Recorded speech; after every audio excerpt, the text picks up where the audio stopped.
அம்மா என்னடி இன்னைக்கு மாலாஸ் கிச்சன்ல என்ன டின்னர்? இன்னைக்கு சப்பாத்தியும் முட்டை மசாலாவும் பண்ண போறேன். முட்டை மசாலா என் ஸ்டைல்ல பண்ண போறேன். எப்படி செய்யலாம்னு பார்க்கலாம் வா. ஓகே ரெடி, ஸ்டார்ட் பண்ணிடலாமா? ஸ்டார்ட் பண்ணிடலாமே. ஸ்டவ் பற்ற வச்சாச்சு. வழக்கம் போல சாமியை கும்பிட்டுக்கலாம். நல்லா ஹீட் ஆயிடுச்சு. இப்போ நம்ம எண்ணெயை ஊற்றிக்கலாம். தேவையான அளவு ஆயில்.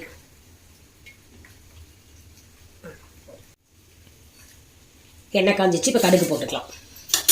ஓகே. நம்ம 4 பேருக்கு 2 பெரிய வெங்காயம், 3 தக்காளி மீடியம் போட்டிருக்கேன். கருவேப்பிலை கொஞ்சம் எடுத்து வச்சிருக்கேன். ஓகேம்மா.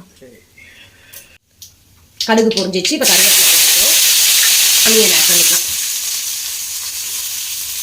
இந்த முட்டை மசாலாவுக்கு வெங்காயம் நல்லா பொடியாக கட் பண்ணிக்கணும். அதே தான் தக்காளியும் நல்லா பொடியாக இருக்கணும். வெங்காயம் நல்லா வதங்கிறதுக்கு உப்பு போட்டுக்கலாம்.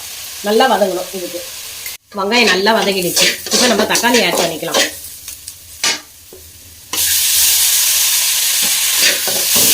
தக்காளி நல்லா வதங்கிடுச்சுன்னு வச்சுட்டு மசாலாவை போட்டுட்டு அதுக்கப்புறம் முட்டையை உடச்சி வைக்கணும். இது கூடவே மஞ்சத்தூள் போட்டுக்கலாம். அப்புறம் காரத்துக்கு மிளகா பொடி போட்டுக்கலாம். குழம்பு மிளகாத்தூள் தான் போடுறேன். அப்புறம் இப்போவே டேஸ்ட்டுக்கு நம்ம சால்ட்டும் போட்டுக்கலாம். கரெக்டான அளவு பார்த்துட்டு.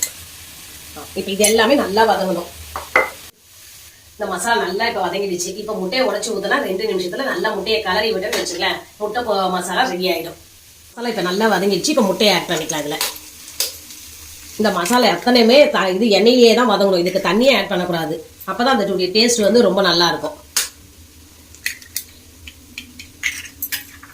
இப்போ இந்த முட்டையை நல்லா கலரணும். இந்த மசாலாவும் இந்த முட்டையும் நல்லா மிக்ஸ் ஆகணும். எவ்வளோக்கு எவ்வளோ மிக்ஸ் ஆகுதோ அந்த டேஸ்ட் நல்லா இருக்கும். இந்த மசாலாவும் முட்டையும் சேர்ந்து.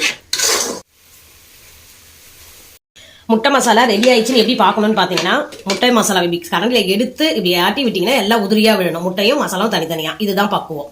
இந்த நேரத்தில் நம்ம கொத்தமல்லி தூவி இறக்கிடலாம். இப்போ டேஸ்டான முட்டை மசாலா ரெடி. சூப்பரான முட்டை மசாலா ரெடி. இப்போ நம்ம சப்பாத்தி கூட வச்சு சாப்பிடலாம்.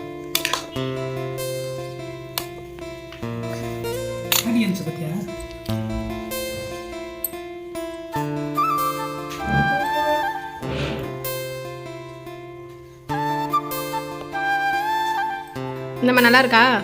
கரெக்டா இருக்கு. உப்பு எல்லாமே சூப்பரா இருக்கு. சூப்பரான முட்டை மசாலா ரெடி ஆயிடுச்சு. இந்த முட்டை மசாலா நீங்க குழந்தைங்களுக்கும் செஞ்சு கொடுங்க. குழந்தைங்க விருப்பமா சாப்பிடுவாங்க. முட்டையே பிடிக்காத குழந்தைங்க கூட இந்த முட்டை மசாலா நல்லா சாப்பிடுவாங்க. இதை நீங்க சப்பாத்திக்கும், தோசைக்கும், ரச சாதத்துக்கும் எல்லாத்துக்குமே எடுத்துக்கலாம். சைடிஷா சூப்பரா இருக்கும். நீங்களும் செஞ்சு பார்த்து எப்படி இருக்குன்னு கமெண்ட்ஸ்ல சொல்லுங்க. வீடியோ பிடிச்சா லைக் பண்ணுங்க, ஷேர் பண்ணுங்க, சப்ஸ்கிரைப் பண்ணுங்க. பாய்.